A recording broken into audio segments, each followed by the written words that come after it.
Bonjour à toutes et à tous et bienvenue à ce moment appelé les jeudis de la maison Béthanie. C'est vraiment une grande joie pour moi de vous retrouver et je vous adresse mes meilleures salutations.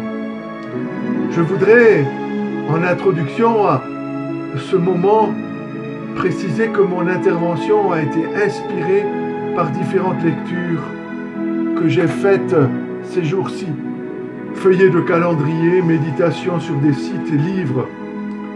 Ma femme trouve que je lis de trop, mais cela enrichit aussi ainsi mon fort intérieur et me permet de partager cela avec vous. Nous sommes toujours sous la menace du Covid. Nous ne sommes plus confinés, mais le déconfinement a révélé des effets délétères, car les gens, en reprenant la vie normale, ont pour certains vécu une crise existentielle. Ils ont eu le temps de réfléchir, et maintenant, en reprenant les activités normales, ils se posent la question: et pourquoi ? À quoi rime ma vie ? Pourquoi je suis là ?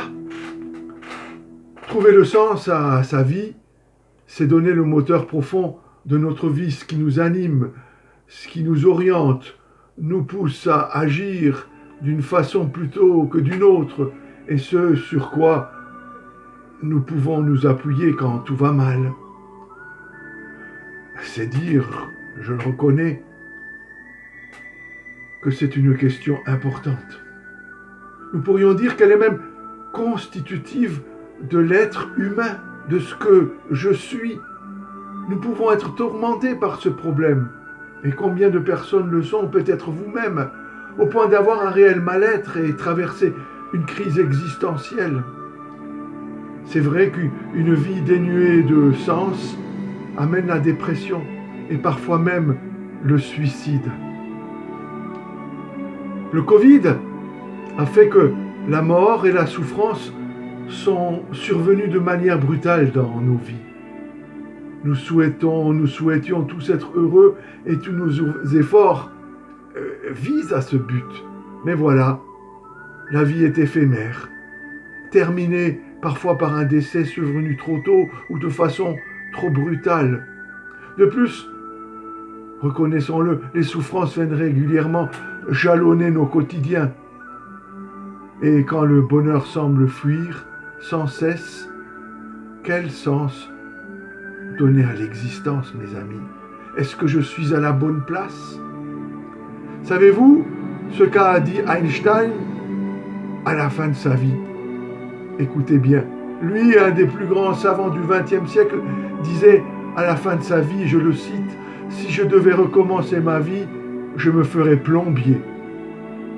Et puis Antoine de Saint-Exupéry, cet auteur connu, cet aviateur, fut l'un des pionniers d'ailleurs de l'aviation et un écrivain fantastique. Quelques jours avant de disparaître aux commandes de son avion, il écrivait « J'étais fait pour être jardinier ».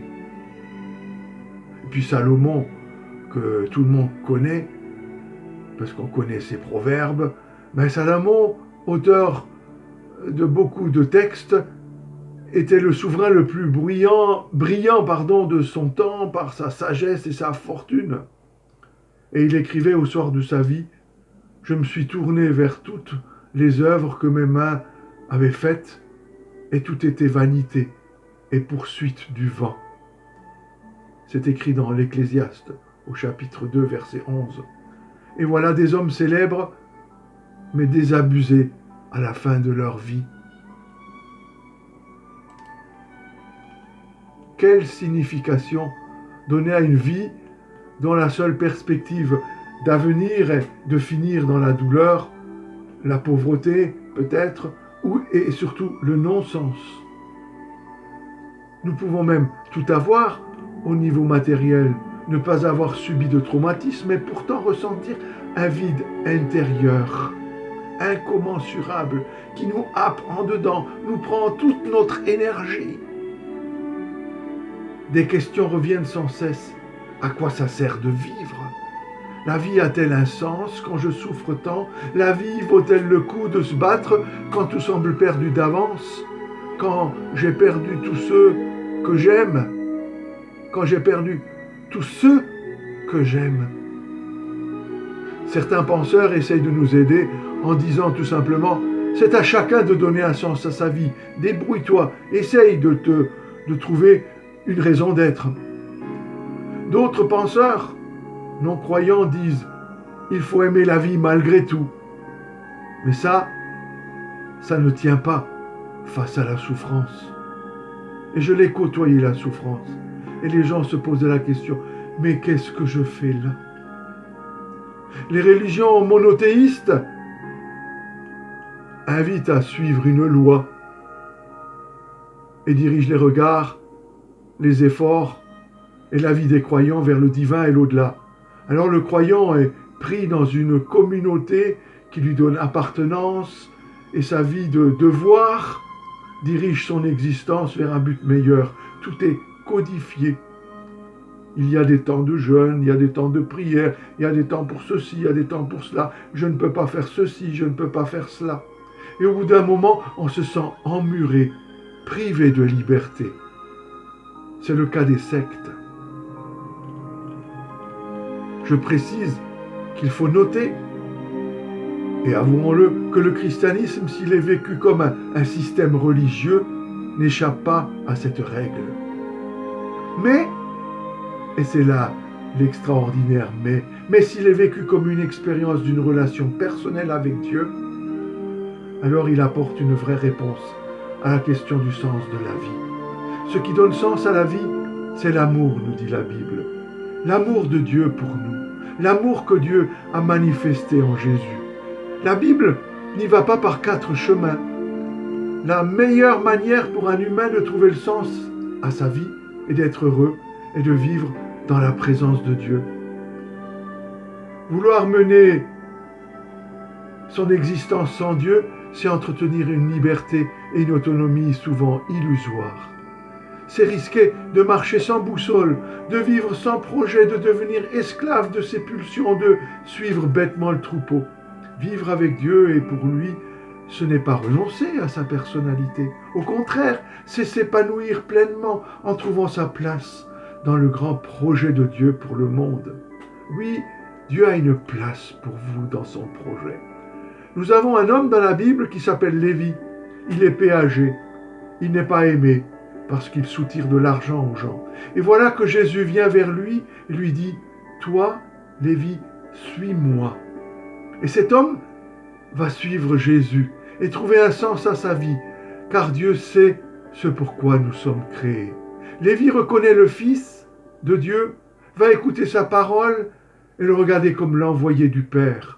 Voilà les conditions pour posséder la vie éternelle et trouver la solution à cette éternelle question qui est le tourment de tous les hommes. Quel est donc le sens de ma vie? Quel est le sens de la vie et de la mort? L'homme a conscience depuis des millénaires de n'être pas un animal ordinaire. Et la grande espérance que Jésus apporte aux hommes, c'est de donner un sens à leur vie. Moi, dit Jésus, je suis venu pour que les gens aient la vie et que cette vie soit abondante. Jean 10, 10. Le projet de Dieu s'accomplit dans le temps présent pour toi par la certitude que l'être humain, dans toute sa fragilité, est accepté par Dieu. Et dans le temps futur, par cette promesse du Seigneur. Écoutez bien, je connais les projets que je forme pour vous. Ce ne sont pas des projets de malheur, mais des projets de bonheur.